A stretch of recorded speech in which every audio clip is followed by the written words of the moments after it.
Welcome to the Marriage Steps podcast, where developing a long-lasting, happy relationship is the status symbol to achieve, and following my 6 marriage steps is a path to help get you there. I'm your host, Dr. Wyatt Fisher, a licensed psychologist specializing in marriage counseling. The Marriage Steps podcast is listener-supported, so to help keep it on the air so couples worldwide can receive hope for their marriage, please consider becoming a monthly supporter by going to patreon.com/marriage steps. Once you're there, you'll see there's 3 tiers, 3 different options on how to be a supporter, and you get a free gift in response based on which tier you sign up for. A quick announcement, I just wanted to thank everyone who's left me a review on Apple. I've already gotten 5 reviews in the past week, and that's already improved my ranking by 6 points, by 6 spots.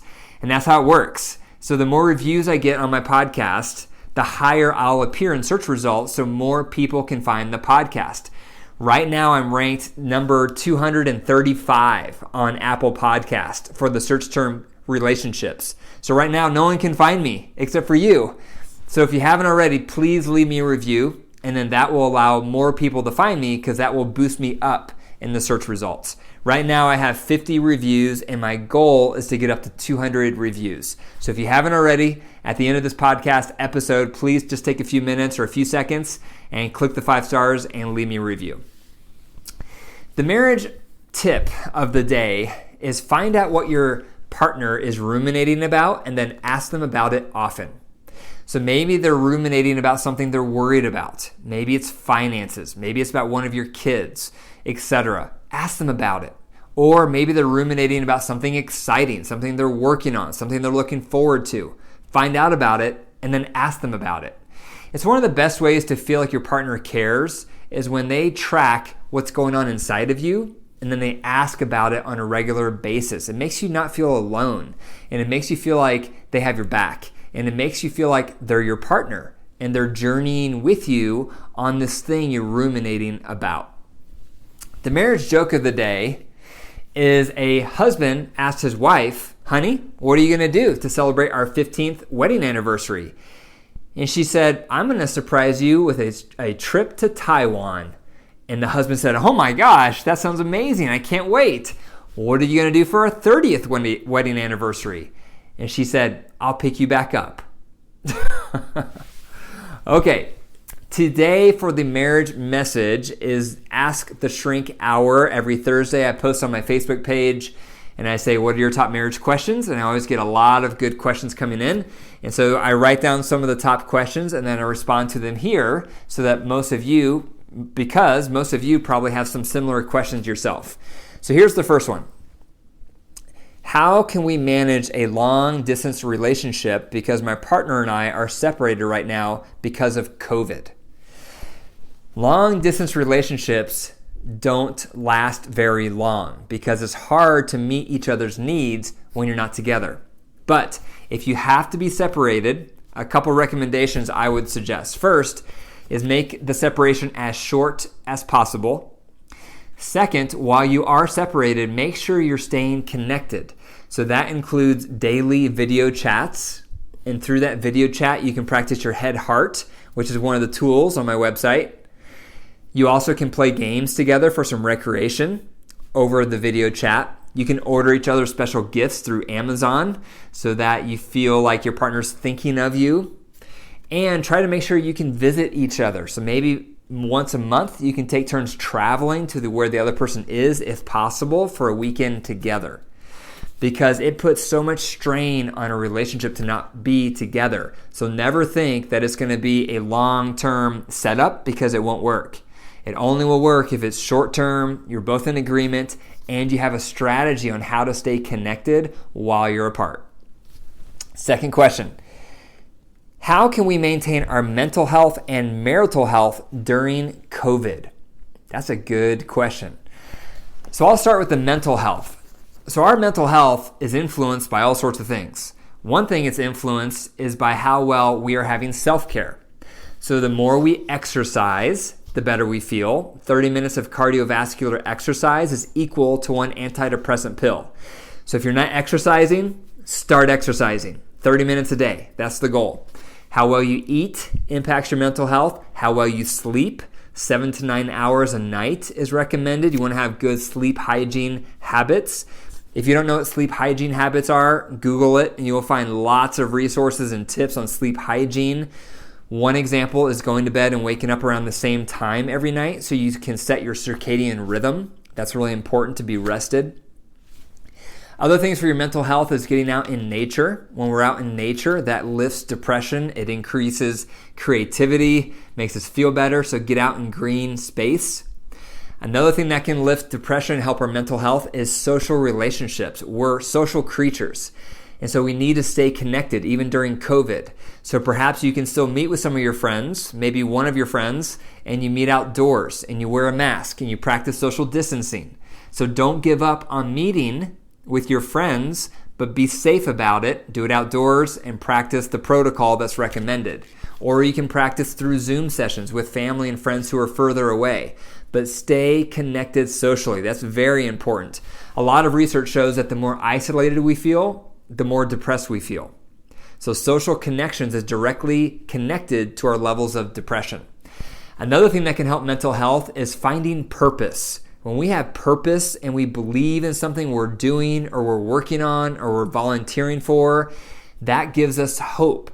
And we all need to feel hope and that our life has purpose. So if you're not already, make sure to get involved or to work on something that has a lot of meaning to you. For me, helping couples has a lot of meaning to me. So when I do this podcast, when I post on social media, when I write blog posts, when I write books, when I do all these things for couples, that brings meaning to me. What brings meaning to you? Another thing that can help mental health is volunteering. And so when we do something for others, when our motive is altruistic, that also lifts mental health and depression. So if you're not already, every day or once a week, try to think about who can you serve. Perhaps you start out with serving people in your family. Perhaps it can be people in your neighborhood, perhaps in the broader community. But think about how to serve others because that will help your mental health as well. Now, marital health is also very important during COVID because we're crammed together with our partner whether we want to be or not. So you have to dialogue with your partner about your needs. You may have different needs. One of you may be an extrovert. One of you may be an introvert. So you have to talk about how much time should we have together? How much time should we have apart? How are we doing filling each other's love bucket? That's another tool covered in my website.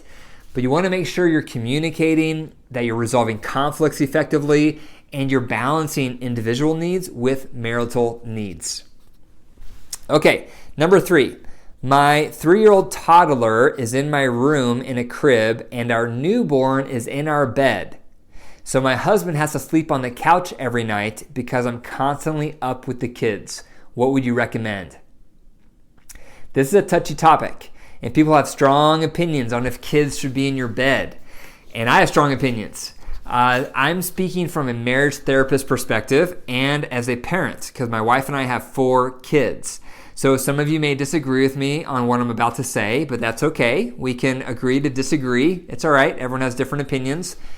I'm not a fan of having your kids sleep in your bed because it's highly disruptive to your marriage, and especially this marriage. So this marriage, it's so disruptive that the husband and wife are not even sleeping in the same bed. The husband's out on the couch.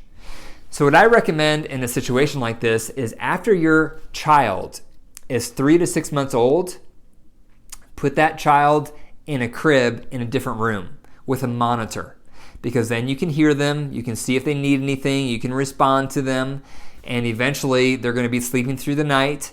But you don't want to condition your kids to be sleeping in your bed because then you become a human pacifier.